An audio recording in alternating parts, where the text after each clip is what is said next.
¿Qué tal? Muy buenas noches. Hoy tenemos un espacio muy especial, porque los juegos tradicionales ya saben que son parte de todos nosotros. ¿Quién no ha tenido un muñeco, una muñeca? ¿Quién no ha jugado con una peonza o ha intentado acertar su puntería o desarrollar su ingenio? De niños y de no tan niños. Y todo este patrimonio y cultura que sigue vivo y pasa de generación en generación, lo hace también gracias a los distintos museos de juegos tradicionales que están presentes por toda la geografía, no solo de España, sino también de otros muchos puntos del planeta, algo que vamos a ver en este encuentro de juegos tradicionales que se va a desarrollar durante los próximos días. Por eso hoy hemos querido realizar esta mesa redonda con el título Los museos de juegos tradicionales como guardianes del patrimonio lúdico de la humanidad. Y además de todo eso, quiero presentar a quienes van a ser las personas que me van a acompañar en esta maravillosa mesa redonda en la que vamos a poder debatir y hablar de muchos temas relativos a estos museos. En primer lugar, quiero dar las buenas noches a Ricardo Pérez Verdes del Museo Etnolúdico Melga de Ponteceso, a Coruña. Muy buenas noches. Buenas noches. No sé si lo he dicho bien. ¿He metido la pata en No, algo? no. Digo, claro, estábamos aquí en este ratito. Por supuesto que no, está bien, está bien. Muy buenas Museo noches. Etnolúdico de Galicia. De Galicia, de acuerdo. Que es un acrónimo de El Melga. El Melga. Más conocido como El Melga. Perfecto, luego nos contarás un poquito Sí, muy en bien. qué consiste o qué tenemos en tu Estupendo. museo. También a Estela Maries Ferrarese del Museo del Juguete Étnico de Neuquén, Argentina. Hola, buenas noches. Muy buenas noches. Sí. También lo he dicho bien, no he metido la Sí, pata. no, y es un Claro. gusto estar acá con el anfitrión que nos ha invitado a todos a compartir este espacio lúdico que es Carlos de la Villa con su museo. Ahora le saludaremos, que le tenemos también por aquí. Eustaquio Castellano Zapater del Museo del Juguete de Albarracín, Teruel, ¿qué tal? Muy buenas noches. Buenas noches. Pues muy a gusto aquí en Aranda. Sí, ¿no? Ya hemos venido varios años y bueno, luego habrá ocasión de hablarlo, pero yo soy un poco la excepción en esta mesa, Claro. porque yo me dedico más al juguete como producto industrial. Ajá, luego nos Mientras cuentas, si que te yo- parece. ¿Eh? Voy a saludar a Carlos y ahora nos Pues, cuentas. pues, Que vale. si no nos quedamos aquí a medias. Sí, Antes sí. hacía un poquito la broma de Carlos, aquí el último. Bueno, pues Carlos de la Villa. Los de casa siempre somos los que cedemos la prioridad a nuestros invitados. Muchas gracias por organizar esta mesa, ¿no? que Sí. corre de vuestra parte y es un placer poder hablar de esto. Gracias a vosotros por permitirnos manifestarnos. Desde luego. Comentábamos, ¿no? esa necesidad de conocer un poquito vuestros museos, de dónde vienen, qué es lo que tienen. Si te parece, Ricardo, comenzamos contigo, con el Melga, cuéntanos. Pues también me uno a todos mis compañeros. Pues el museo nace a partir de mi fase de la universidad, de profesor de la universidad, que eran propiamente de mis clases de historia. Y entonces, a partir de ahí, cuando yo no me jubilo, porque sigo trabajando igual, entonces, pues empecé a fundar este museo. Es un museo privado, es mío, es propio, y lógicamente pues tengo un convenio con el Ayuntamiento de Ponteceso, donde está ubicado, que es en La Coruña, en Galicia, y allí pues fundé, en este caso, una fundación con mi nombre, y a partir de la fundación es el que vela y es el el vigilante del Museo Etnolúdico. Ese es el protagonismo realmente. ¿Qué se puede ver en el museo? Pues yo digo En términos que tiene, generales, sí, yo ¿eh? digo que tiene tres condiciones. Que es pequeñito, que es humilde, modestito, pero es original. Yo digo siempre así en mis visitas que hago, pequeñito, porque me gustaría tener como cualquiera de nosotros. Que tenemos poco espacio. Claro. En todos los sitios tenemos poco espacio, porque tenemos tal colección tan enorme que tengo 2 salas. Entonces yo podría tener 10 salas, Claro. pero no tengo más capacidad. Modesto, porque sí, para mí es muy importante, y esa quizá fue mi pretensión después de conocer muchos museos del mundo y tal. Yo le quería dar una parte importante a lo que es, no la parte económica, que es importante, y no crematística, de valor económico de piezas, aunque tengo piezas muy originales y realmente tal, pero la función de mi museo era de sentimientos y emociones. Desde luego. Para mí eso es más importante que otra cosa. Y el enfoque que yo le quise dar al museo siempre ha sido eso. No que fuera un almacén de exposición de cosas y nada más. Y entonces, bueno, pues realmente es eso. Y original porque sí, porque es interactivo. Entonces allí la persona que viene, lógicamente, participa. Sacamos de la vitrina un elemento y después se juega. Aproximadamente jugamos como unos 25 juegos. O sea que la gente que va a disfrutar de la jornada, pues realmente eso. Esas serían las condiciones. Después, las dos salas. Las dos salas tienen diferencias. Entonces, lo comentábamos un poco esta mañana, precisamente, por los tertulios, pues diciendo que son muy diferentes los 4 museos, pero realmente todos son coincidentes. Y todos llevan a lo mismo. Entonces la sala, ¿por qué digo pequeña? Porque tengo 2 salas nada más. Una sala es la de juego, deporte tradicional, gallego, de España y del mundo. Y la segunda sala, que es por mi profesión, es la evolución cronológica del juego y el deporte a través de los tiempos. Desde la prehistoria, cómo ha empezado a evolucionar el juego, tanto en material, en situaciones, etcétera, etcétera, hasta el siglo XXI. Perfecto. Y esa es la condición de mi museo. Estela, cuéntanos, ¿qué podemos encontrar en tu museo? Bueno, el origen de mi museo se remonta a un tema que es diferente a Europa. Los pueblos indígenas de América, su memoria lúdica fue adormecida después de la conquista de todos, de la conquista de todas las coronas europeas, fue adormecida, y después entonces lo que se impuso por las distintas religiones fue cierto tipo de juegos, ciertos juegos desaparecieron. Entonces, mi tarea de hace 45 años es recuperar juguetes y a través de esos juegos, que es un trabajo que a veces lleva muchos años porque hay que revisar los textos de los viajeros. Entonces, en base a eso, tengo un equipo que ya lo van a ver cuando dé la charla, reconstruye los juguetes con los diseños aproximadamente que se han hallado. Entonces, por eso es Museo del Juguete Étnico, porque está constituido por las distintas etnias, en primer lugar, que hemos recuperado juguetes. Después, por el intercambio con distintos museos y investigadores, sí he sumado algunos otros juegos que lo que ayuda es a ver lo que Ricardo decía, la evolución, ¿no? El museo está compuesto, también es muy pequeño, y está compuesto por 2 salas. La primera sala es parecido a lo que cuenta Ricardo, todas las paredes están pintadas y hay piezas que podrían ser, bueno, desde el punto de vista de la arqueología son piezas que son juguetes, que cómo fueron evolucionando hasta el presente, y arriba hay vitrinas donde hay distintos juegos de pueblos indígenas y en algunos casos, como dije recién, se han incorporado comparativamente juegos de otros pueblos, ¿no? Entonces eso es resultado de una investigación, el museo. De Argentina nos vamos hasta Albarracín, hasta Teruel. Cuéntanos, ¿qué tiene tu museo? Bueno, pues mi museo es un poco excepción al resto de aquí de la mesa, porque básicamente cuando hablamos de juguete hablamos ya de un producto industrial.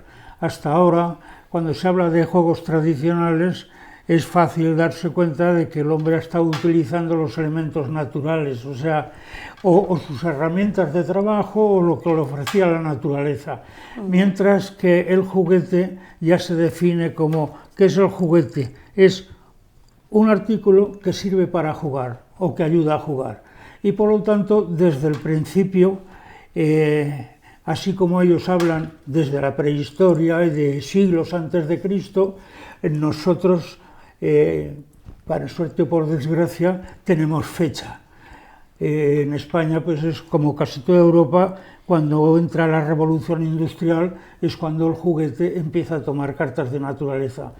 ¿Y qué ocurre? Entonces el juguete trata de imitar siempre lo que la sociedad necesita. Entonces empieza a imitar, si hablamos de juguetes de niño o de niña, cosa que ahora ya está descartado, pero es cierto que se han imitado vajillas, muebles en miniatura.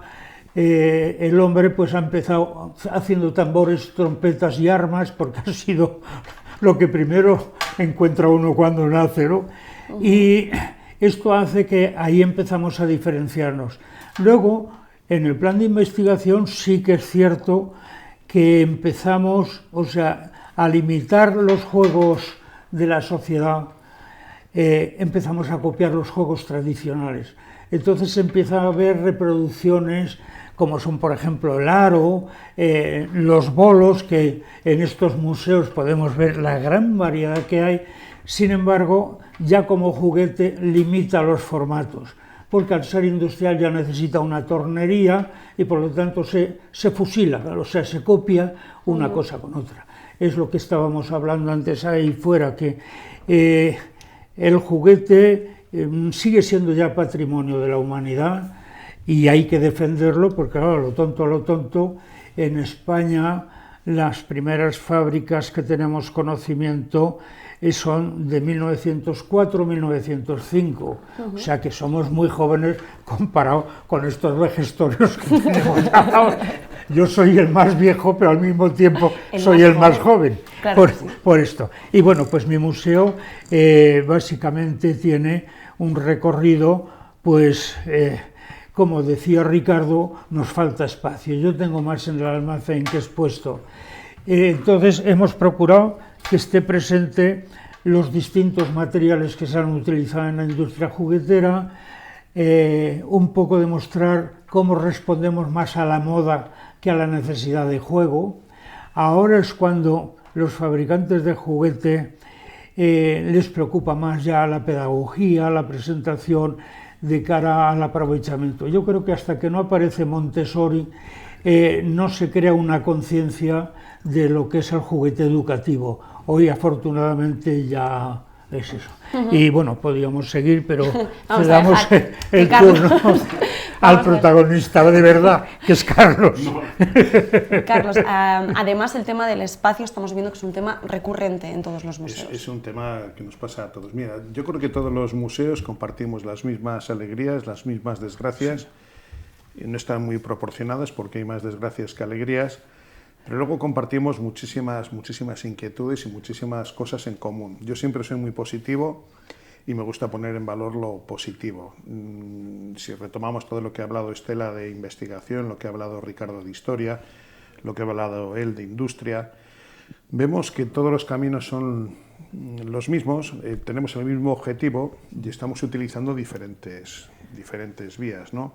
Estamos defendiendo un patrimonio que ha estado junto siempre con la humanidad. Yo me gusta discrepar con Eustaquio, entonces cuando él me dice que nosotros no tenemos juguetes, pues nosotros tenemos muchos juguetes. El juguete es mucho más antiguo, el juguete que se fabricaban los niños y que se siguen fabricando. Hay culturas, por ejemplo, que siguen fabricando juguetes con huesos. Sí. En los países nórdicos hay muchos juguetes artesanos. Y lo que ocurre, pues que lo que tiene, por ejemplo, Eustaquio, yo lo defino con una palabra que es la obscenidad, el lujo. Sí. A mí se me saltan las lágrimas cuando voy a su museo porque una sola pieza que tiene él vale más en términos económicos, como planteaba Ricardo, que todo lo que podamos tener en el Museo de la Tanguilla. El trabajo de Estela, investigando un dado, dices, joder, qué cosa más simple, ¿no? Pero si tú ves el proceso que ha seguido para, por ejemplo, el dado que tenéis ese, que creo, me ha dicho un pajarito que nos habéis traído una copia para el museo. Creo que sí. Lo digo más que nada por si se te olvida. Entonces, esos trabajos creo que son los que se tienen que valorar en estos museos. Yo por eso, A este encuentro le decía los museos tradicionales guardianes, porque es que es lo que somos, guardianes del patrimonio lúdico de la humanidad.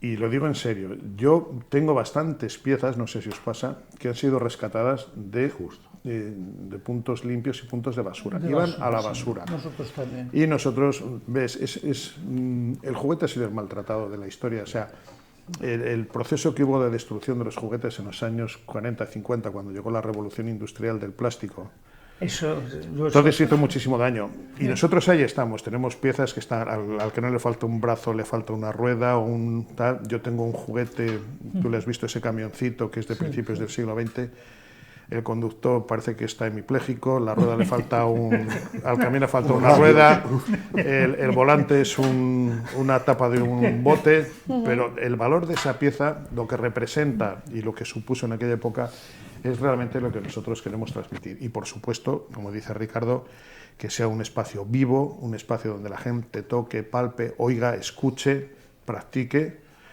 y que vibre y que se identifique con el juego que tan necesario nos es para nuestro desarrollo personal. Montessori, ¿qué hace Montessori? Adaptar la experiencia y la práctica del juego tradicional a unas técnicas educativas, pero no hace más que copiar lo que el hombre venía haciendo desde hace años. Está todo inventado, entonces. Inventarse ¿Estáis de acuerdo? muy ¿Estáis todo poco. inventado? No sé si os habéis dado cuenta, ahora cada vez hay más arqueólogos y más historiadores que están diciendo los neandertales ya jugaban. Yo creo que antes de que se tome conciencia de Homo sapiens, cuando éramos homínidos ya jugábamos, lo mismo que juegan todas las especies animales. Entonces vamos a darle la importancia que se merece al juego. Es eso. Hay una antropóloga con la que di hace unos años, Miquel Langley, que tanto nos escuchó a varios cuestionarle a los antropólogos, y gracias a Carlos se ha publicado, varios antropólogos de Sudamérica bajaron el nivel de diálogo y él les publicó un libro que está en La Tanguilla, que gracias a él se pudo dar a conocer sobre un solo juego, el que él habla. Que entonces ella dijo, esta gente habla tanto de la prehistoria y de que jugaban. Entonces volvió a Francia, a la cueva, donde había trabajado, sacó los objetos y empezó a preguntarse, si esto no es ritual, es un juguete. Entonces ha escrito un libro y bueno, ahora estamos en diálogo y hay otra ahora antropóloga que está trabajando con lo que serían nuestros antecesores, si vamos a esto de los homínidos, y hasta se han dado cuenta que hay hay juegos por género que hacen los animales. Entonces ahora ellos han escrito, los antropólogos ignoramos a los niños, ignoramos por décadas a la infancia, y bueno, con Carlos ya el año pasado hemos hablado por unas piezas que hay en el Museo de Burgos, que ayer lo hablé en el de la evolución, con la pregunta, y hoy lo conversaba con Ricardo, ¿por qué tú entras en el Museo de la Evolución, en el Museo de Burgos, en cualquier museo, y está este detalle? Una flauta, 90 años, réplica, una flauta, 90.000 años. Entonces llamé y le dije, y esos son juguetes. Ah, y esa pieza es un juguete. Entonces, ¿cuál es la causa por la cual no ponen el nombre juguetes? O sea, cánicas romanas. O sea, como que está un poco desprestigiado. El juego ha sido ignorado, la música no. Ignorado más que desprestigiado. Exacto. Por ejemplo, del año pasado también con Carlos hemos visto en el Museo de Burgos un juego que es el Mancala, hecho en marfil para la hija de un sultán, y dice cofre para estuche. Y le hemos dicho, no es un estuche, es un juego que ¿y qué tenemos que poner? Mancala, vayan al juego los juegos tradicionales. Esa es la diferencia entre los museos que lo hacemos por vocación que otro tipo de museos, ¿no? Más, no sabría cómo definirlos, ¿no? Tan importantes, pero que tienen otras preocupaciones porque tienen unas miras más altas. El juego, como hemos reconocido todos ya, es una actividad que por lo que sea, quitando la parte comercial, que tiene mucha atención, el resto, la conservación del juego tradicional, pues no es que no esté desprestigiada, es que no está reconocida ni valorada. Somos unos románticos, somos unos locos, que tenemos ahí unos trastos viejos, que solo cuando la gente se acerca y los toca y los palpa y los experimenta es cuando se da cuenta del valor. Mientras tanto, pues es una batalla que tenemos perdida con las administraciones, con el público, con los medios y con todo. ¿Qué tenemos que hacer? Pues dar más guerra, ¿no? Seguir jugando y... Sí, sí. Ya está. Estamos todos de acuerdo. Pero realmente es que, lo acabáis de decir ahora, es que los juegos son olvidados. O sea, ya no, son olvidados. Y entonces, porque los intelectuales, que es los que tenían que promocionar el juego como elemento de vida, pues realmente ellos decían que eso eran minudencias y cosas de niños. Pero perdona, Ricardo, no me gusta interrumpir. Sí, Sí que me gusta. No, pero te voy a decir una cosa. Yo voy a poner un debate. Dices que los intelectuales, entre los que considero a los pintores, yo me gustaría hacer una pregunta a ver si me sabéis o me sacáis del error. Yo sí miro las representaciones artísticas desde, creo que lo comentaba hace poco, desde los frescos de Pompeya hasta ahora.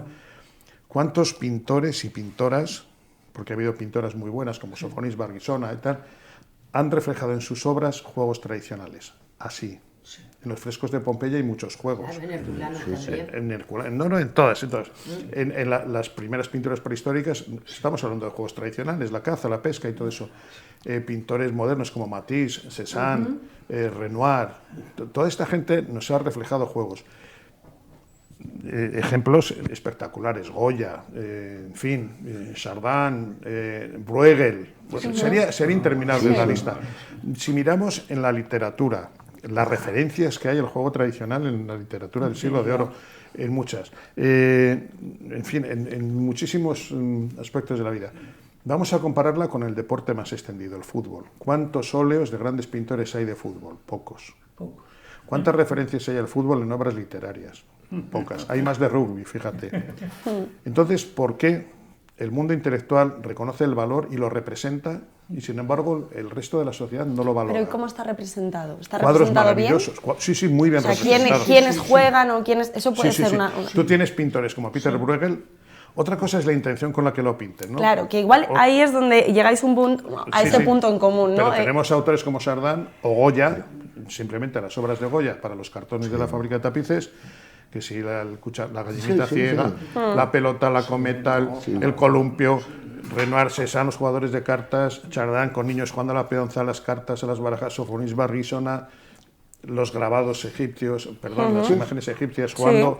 Nefertari jugando al Senet. O sea, fijaros la cantidad de representaciones que hay. ¿Qué significa esto? Que el juego es una actividad muy presente y ¿por qué luego no llega a emocionar a todos? Pensar que el juego y en el tema artístico es la nobleza. No, y la nobleza es la que tiene capacidad de decidir si me pinto esto o esto. Sí, por supuesto. Entonces, por eso, yo iba más por la parte de texto, o sea, la parte intelectual, claro, no la artística en sí. Sí que hay los que puedan venir y quedan invitados desde ese momento a venir a mi museo, lógicamente hay en la evolución de la historia. Tengo cantidad de grabados, cientos de grabados. A mí sí que me gustaría comentar un tema que lo hemos hecho mención de una o de otra manera, que es la documentación. Sí. Carlos, en alguna ocasión yo me acuerdo que lo hemos hablado, ¿no? Todos esos juegos o toda la labor de investigación que en muchos casos hacéis vosotros, ¿eso se documenta? ¿Tenéis capacidad para poder hacer que continúe esa memoria, lo que decía yo antes, de generación en generación? Yo tengo una ventaja. Al hablar del juguete industrial ya hay mucha documentación. Es insuficiente todavía, pero vamos, yo profesionalmente he estado muy en contacto pues, con la Asociación de Fabricantes, con el Instituto Tecnológico del Juguete, y se investiga mucho y se han hecho publicaciones. Pero ¿qué ocurre? Es la clásica publicación que se ha encargado a un departamento de la universidad y que es para tener puntos el catedrático que ha dirigido esa tesis. Pero luego esos libros no aparecen en el mercado, esos van al sótano. Yo tengo una biblioteca en esto magnífica, porque soy ratón de archivo, que se llama, y he aprovechado esas relaciones y tengo desde tesis doctorales de estudiantes que ahora son altos cargos en la industria del juguete, y no es comercial. O sea que para el público en general cuesta acceder de alguna manera. Un fabricante, yo iba por eso. un fabricante invierte más dinero en un spot publicitario de televisión porque sabe que le renta. En cambio, el hacer una publicación no le sirve de nada. Primero, porque hoy empieza a ser más económico, pero editar un libro valía muchísimo dinero. Las librerías no quieren esos libros. Estela, ¿vosotros cómo trabajáis? No, perdóname que te interrumpa. a esto hay que agregarle, me hacen pensar en qué piensan los padres. Voy a contar una anécdota.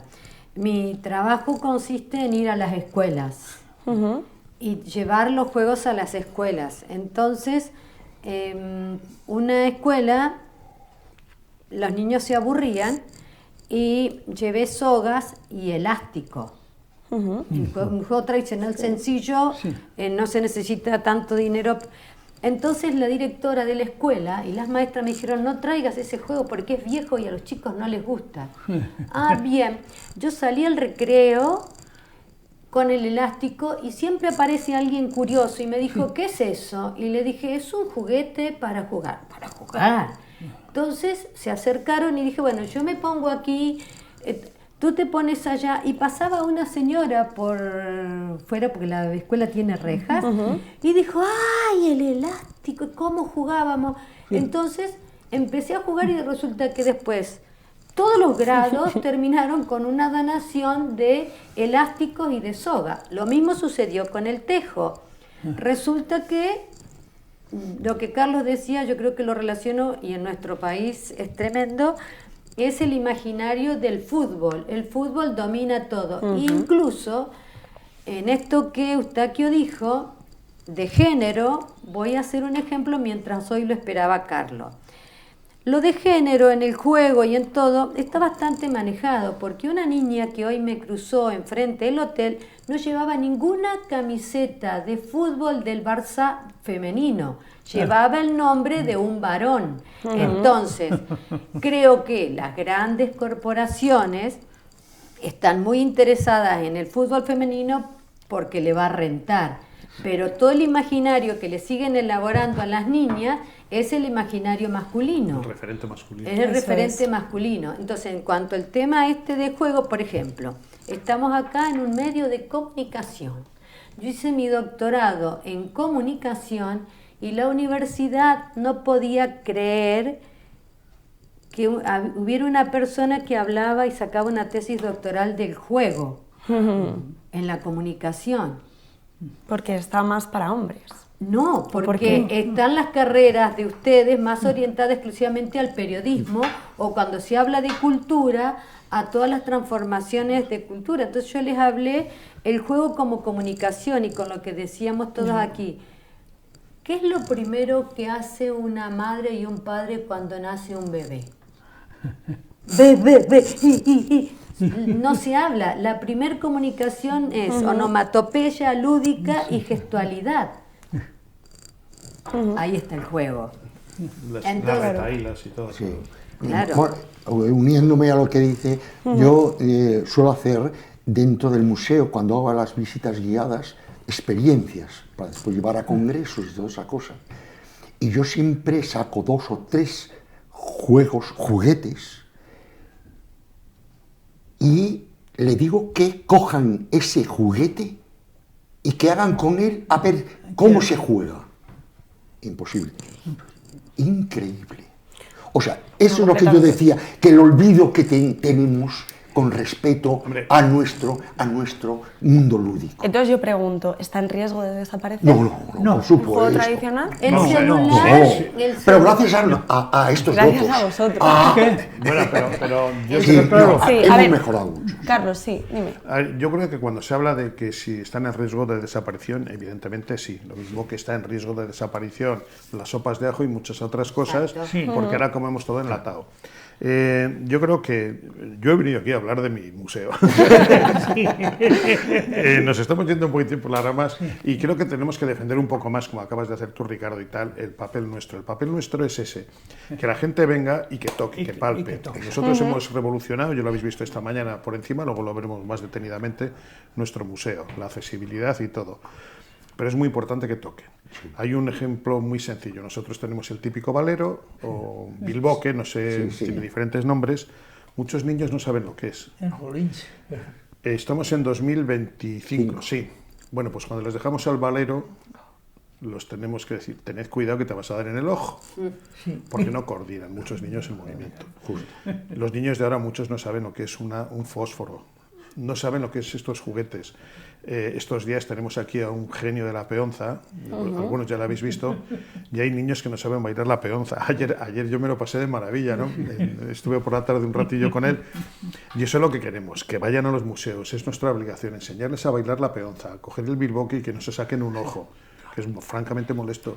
En fin, ese es nuestro papel, y ahí vamos muy bien, en muy buen camino, porque todo el que va, repite. Eso es. O sea, que- Esa es la labor. Yo cuando he hecho la presentación de mi museo he hablado del museo, de lo que es. Pero para mí lo que verdaderamente me produce satisfacción es cuando hacemos talleres.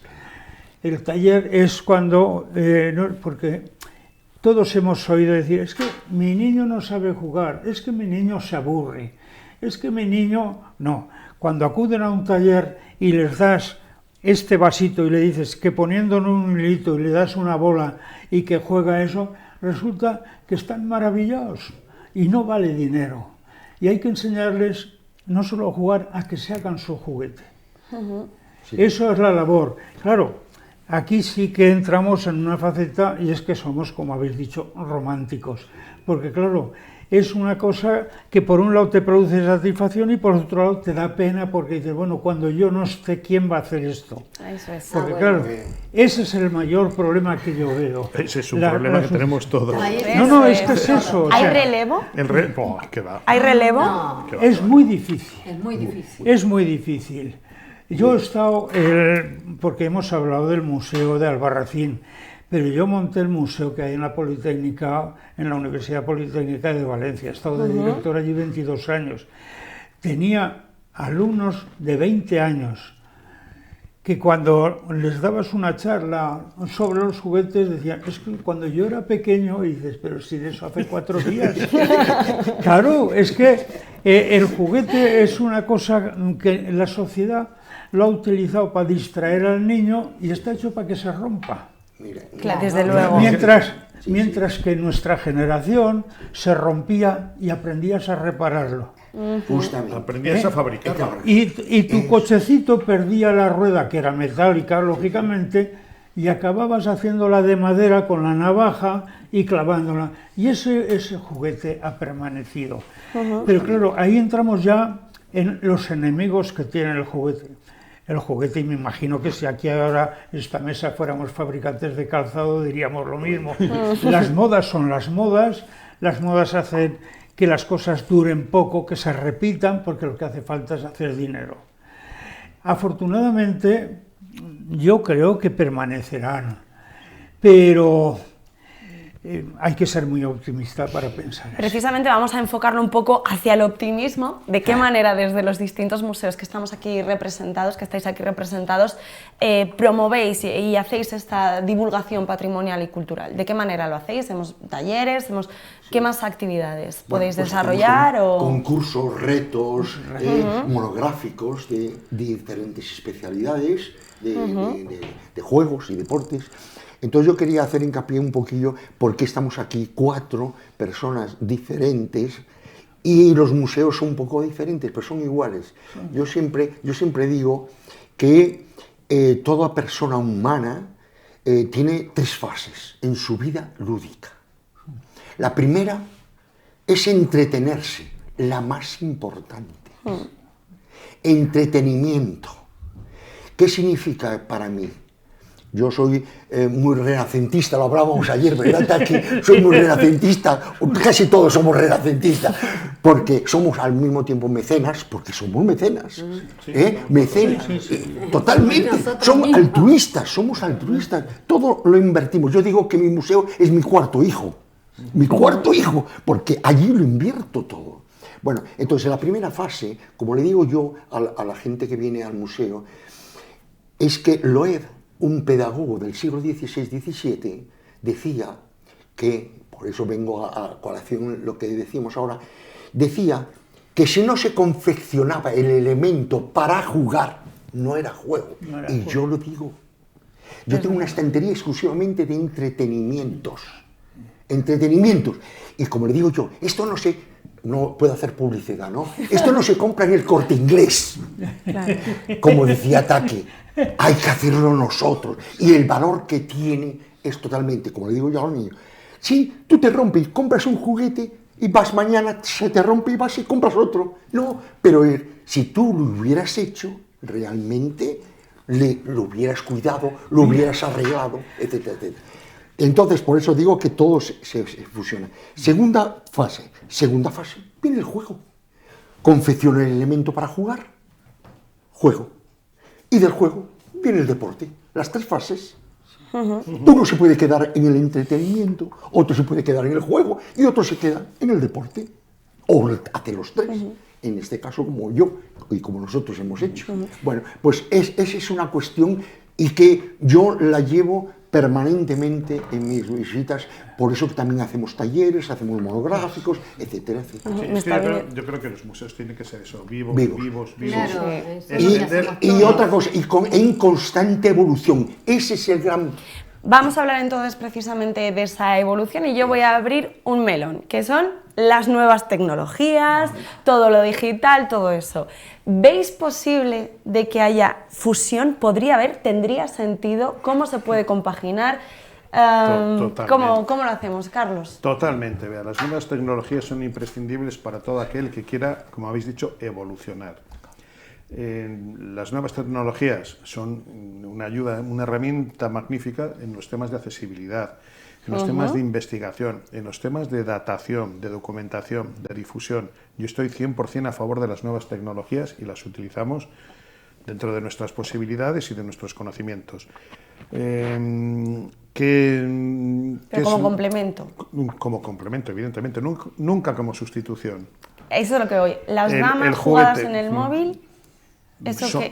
Son válidas para el aprendizaje también. Yo juego al backgammon. Pero no en el móvil. Pero sería, ¿ya perderíamos ahí el juego tradicional o no? Pero si yo a través de una app enseño a la gente a jugar al backgammon, ten por seguro que esa persona, si aprende a jugar en una app, cuando se ponga en un tablero conmigo va a disfrutar doblemente del juego. De acuerdo. Y muchas veces, si no tenemos esa app, esa persona no va a acceder al conocimiento de ese juego. Lo que no puede ser es que sea el sustituto, no, es un complemento. De acuerdo. Yo me imagino, una de las grandes revoluciones que hubo en el mundo del juguete, no habíamos nacido nosotros, es cuando se descubrió la rueda. Y la rueda en sus momentos tuvo que ser un bombazo, y no te digo ya el fuego. Desde luego. Y cuando se descubrió el torno ya... Entonces esas revoluciones y las nuevas tecnologías a nosotros no nos tienen por qué asustar, lo mismo que no asustaron hace cientos o miles de años la aparición de nuevas tecnologías. Yo estoy a favor totalmente de todo, pero todo en su justa medida. Perdona la burrada que voy a decir, ¿es lo mismo tener hijos de manera natural que por inseminación? Pues no, evidentemente no, se pierde una parte muy importante, ¿no? Entonces, el juego, lo más importante es la socialización y el contacto, pero las nuevas tecnologías nos ayudan a llegar. ¿Por aquí qué opináis sobre las nuevas tecnologías? Coincido con él siempre y cuando haya el otro paso que Carlos explica, que es de la socialización. O sea, ¿por qué? Es el peligro. Porque en este momento, en el diario, en la ciudad donde vivo, en Neuquén, hay 200 niños que están en tratamiento en un hospital público por el conflicto de estar todo el día jugando con la computadora y han perdido la socialización. Entonces, es lo que él dice es importante, o sea, que los juegos estén, pero sean la posibilidad después de que el juego se pueda jugar. Y si en algún momento se puede hacer lo que nosotros proponemos hacer en nuestros museos, que es a veces darle los objetos y decirle, a ver, ¿qué puedes crear con eso? O mostrarle un juguete y que se lo haga, darle el material y que se lo haga, es, como dice Carlos, un complemento. No sé si la humanidad... Perdona, Estela, pero te voy a hacer una cosa. Me dices que hay 200 chicos en tratamiento, ¿no? Sí. Ese problema también existe en el juego tradicional, las adicciones. Vamos a poner un ejemplo, la taba gaucha. Ah, con la Las competencia. apuestas, claro. Acá el planteo que se hace... Los juegos de bolos y los juegos de argolla aquí en España estuvieron prohibidos porque la gente hacía apuestas sin ton ni son. O sea, el juego tradicional, El frontón porque el frontón mismo. El frontón mueve capitales. Pero bueno, claro, sí, estamos hablando ya de ludopatías y todo. Yo lo que me refiero es, por lo que planteaban los profesionales de la salud, era que los niños estaban perdiendo la socialización de ir a jugar con otros niños. Eso es. Eso estaban perdiendo. Y los adultos también, ¿eh? Sí. A mí muchas veces me da rabia cuando criminalizamos o culpabilizamos a los niños. Yo tengo una estrategia y muchas madres lo han comprobado. Yo sabéis que soy un poco irónico y un poco cabroncete a veces. Y cuando me llegan dicen, es que mi niño no sabe jugar. Eso te dicen, Sí, yo les pregunto, ¿dónde trabaja su niño? Sí. Mi niño, me miran como si fuera un marciano. Sí. Mi niño, ¿cómo va a trabajar si tiene 9 años? Anda, ¿y quién le ha comprado el móvil? Claro. Se lo he comprado yo, pero Claro, si el niño viene a mi museo, le saco cualquier pieza, la caja de sorpresas, la de la serpiente, el Bilbo, ¿qué tal? El niño juega y se lo pasa de maravilla. Entonces el niño lo que quiere es atención y no se la estamos dando.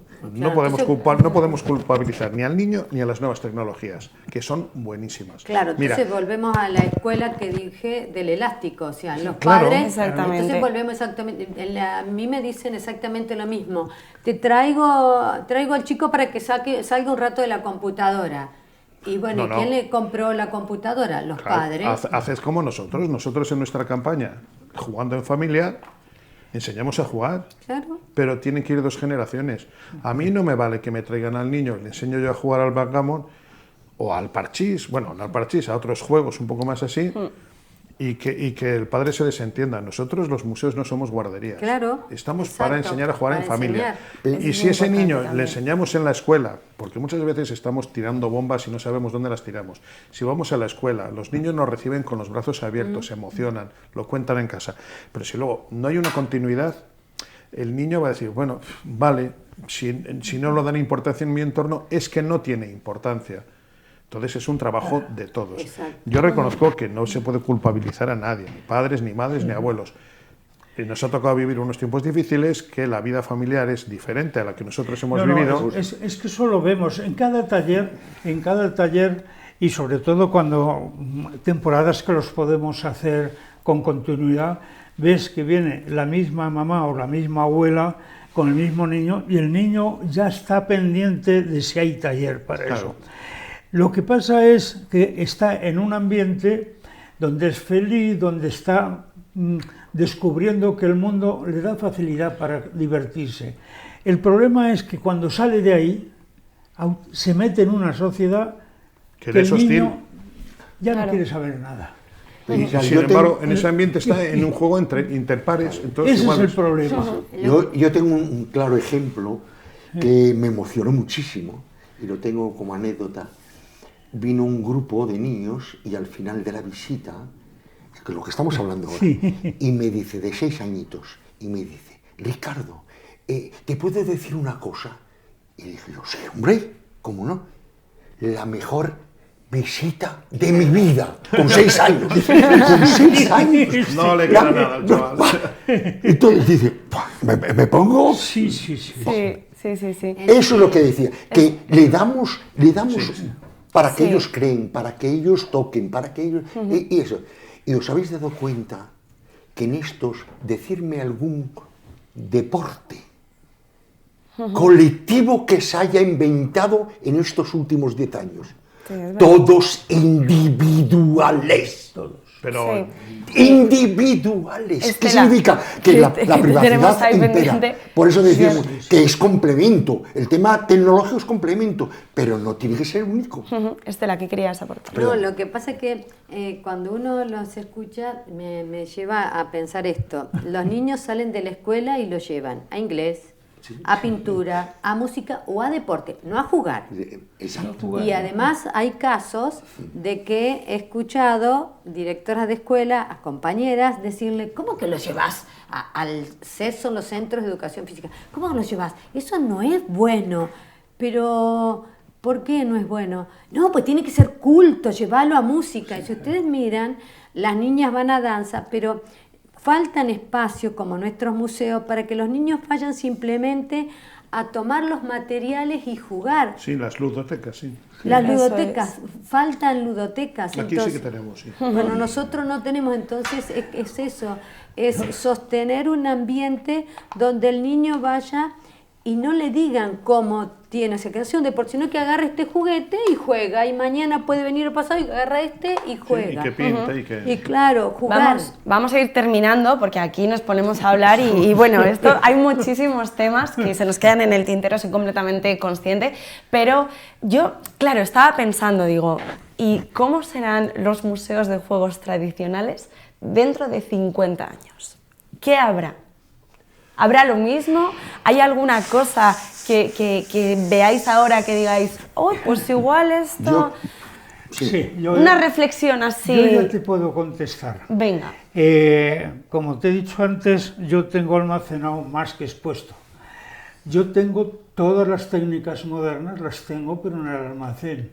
Primera, porque un ordenador en una vitrina es lo mismo que verlo en un escaparate. Entonces, ¿qué ocurre? Si tienes que dar entrada a las nuevas tecnologías, te exige unas transformaciones en el museo, que para eso están los museos de la ciencia. No es el museo del juego. Y claro, yo los tengo porque la gente joven te dice muchos, y no tienes el Astra, no tienes tal... Claro, yo tengo los primeros juguetes que se hicieron que se jugaba con el televisor. O sea, que salía la palomita y le disparabas con una pistola que no disparaba. El famoso tenis, que además tú has tenido ocasión de verlo en juguete, lo fabricamos nosotros.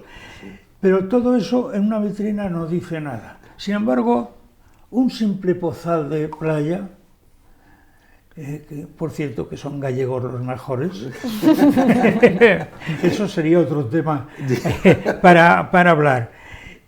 El niño iba a la playa con un cubito y la palita y se pasaba horas y horas llenando el cubito, dándole la vuelta y haciendo una pelota. Eso se ha perdido. Ese niño va ahora a tomar el sol y va con un móvil para entretenerse. Bueno, yo confío en que todavía jueguen con la arena, ¿eh? Un poquito sí. Siguen jugando, sí. No, sí, seguirá Si jugando. no, ya nos vamos de aquí con un bajonazo terrible que no es para nada objetivo. Es que está demostrado que tú al niño le das oportunidad de jugar y juega. Y le das un palo y juega. Y le das una piedra y va a tirar la piedra al pájaro. Porque el juego lo llevamos en los genes. O sea, somos animales de juego y somos animales cazadores y eso no se nos puede quitar de la cabeza. Y las reacciones ante esos estímulos, el niño va a seguir igual.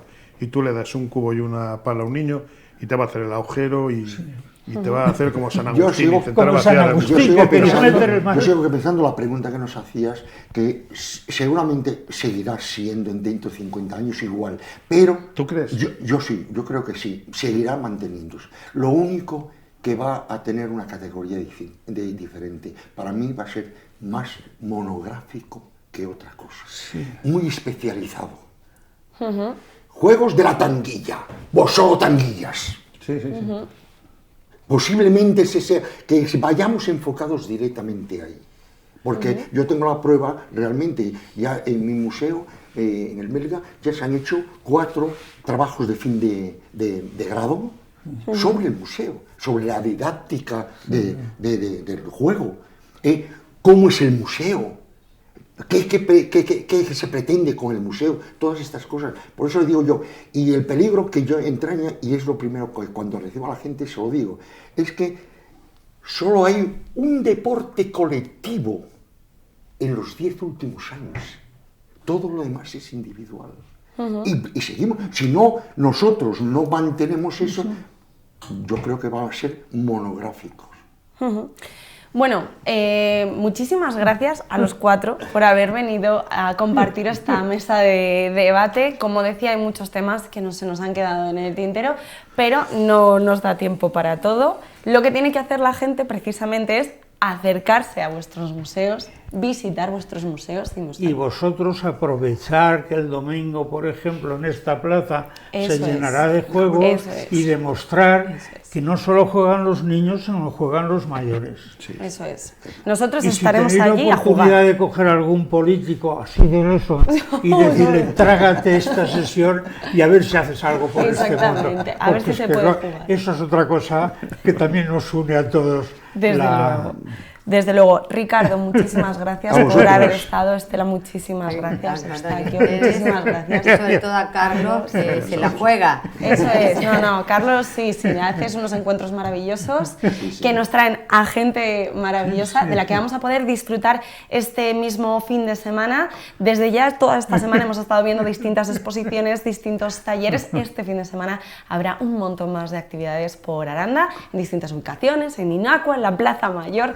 Podremos jugar y conocer a estos museos y los juegos tradicionales. Muchísimas gracias. Gracias a vosotros. Nosotros hacemos ahora una pequeña pausa para la publicidad. Volvemos enseguida con más contenidos. No se vayan.